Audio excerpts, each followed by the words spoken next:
Jeannie Koch, and this is Anona Speaks. And we're talking today with Wayne Curry, who is the chairman and CEO of Incentive Capital Management and Solid Rock Development Corporation. In the past, Wayne has been the CEO of a financial consulting practice that specialized in providing financing to emerging businesses and financing for mergers and acquisitions. His insight into capital raising is very deep.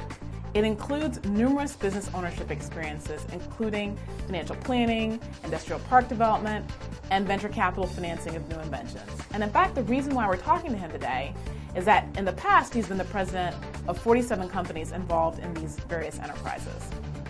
Wayne, thanks so much for joining us today. I'm glad to be here. Yeah, so just so that our viewers have a sense of some of the things you're working on, tell us a little bit about your current fundraising efforts, some of the projects that you're working on, just a little bit of background to get us, to get people acquainted. Well, oddly enough, our current activities are primarily related to real estate projects, and we're involved in a fairly large development that includes several healthcare related buildings, including a new hospital.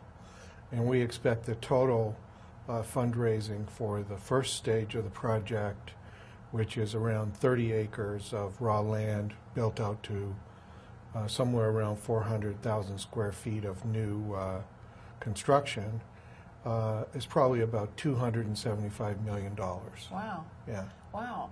Now, and just so that people have a sense of like the depth of your experience, because I mean, I know you really well, about how much money would you say that you've raised ballpark over your entire career?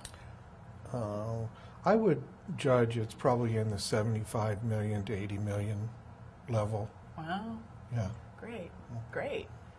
Now, as a business owner, because that's the perspective that I think is going to be most helpful to the people watching, what do you think is the difference, between raising, let's say, $1 million, $10 million, and $100 million? Or would you say they're all the same? Well, they're not all the same. There is a very organized investment and venture capital, small business investment structure in our country now. Across the country, there are seed capital groups who fund startups.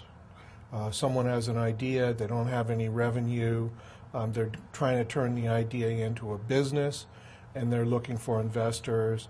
They want to find an angel group, a group of individual investors, usually wealthy people who have previously owned a business or owned a large company that have what I'd call risk capital that they can put out, and if it doesn't succeed, oh well, they'll write it off against their taxes. Right. So that would be your typical business, and of course, America as a economy is really driven not by the Fortune 500 or the 2,000 companies that are the main public companies. It's really driven by new businesses and startups. Right.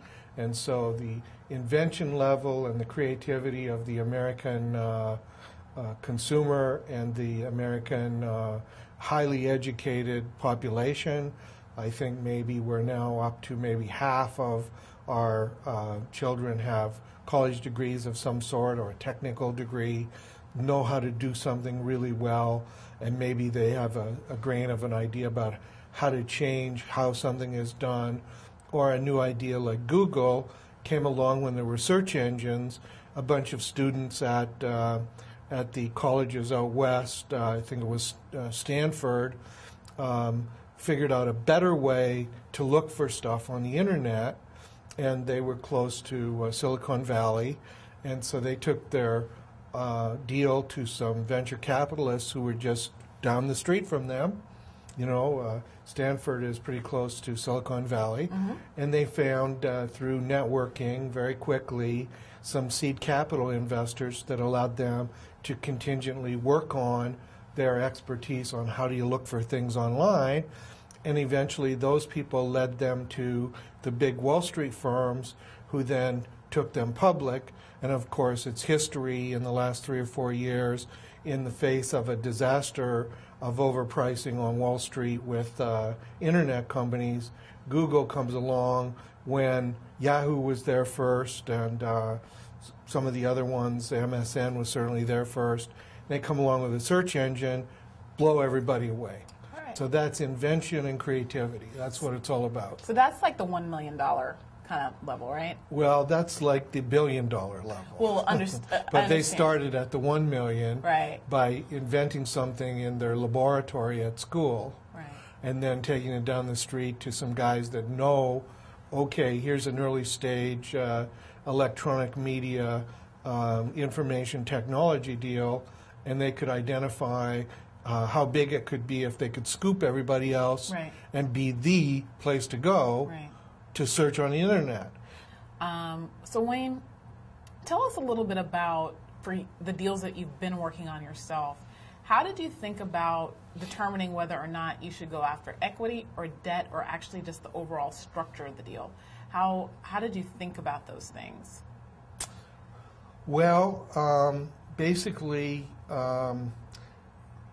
everything starts and is permitted under the law in Georgia with sweat equity. That's stuff you do, thinking you do, activity that you undertake, yeah. effort that you make, writing a business plan or finding people to sell stuff to, right. or signing a contract to perform consulting services, for example. Right. Okay, so that would be a place where your equity is created, and what you do to form your enterprise is you contribute your idea, your business plan, maybe you lease space in your basement, and you create a company. Wayne, what kind of tools do people need to really help them in doing this process? Well, to begin with, you need a resume. Who are you? Where you been? What's your educational background, and so on, right? Probably need a good entrepreneurial lawyer. It would probably be good if you had a CPA as well. It would probably be good if you were with a community bank that has an SBA department. So those would be good things to have starting out. Right. Beyond that, it would be good if you had 3 years of tax returns that are showing increasing income. It would probably be good if you had formed a company, probably at the beginning a sub-S corporation, either an LLC or a regular sub-S.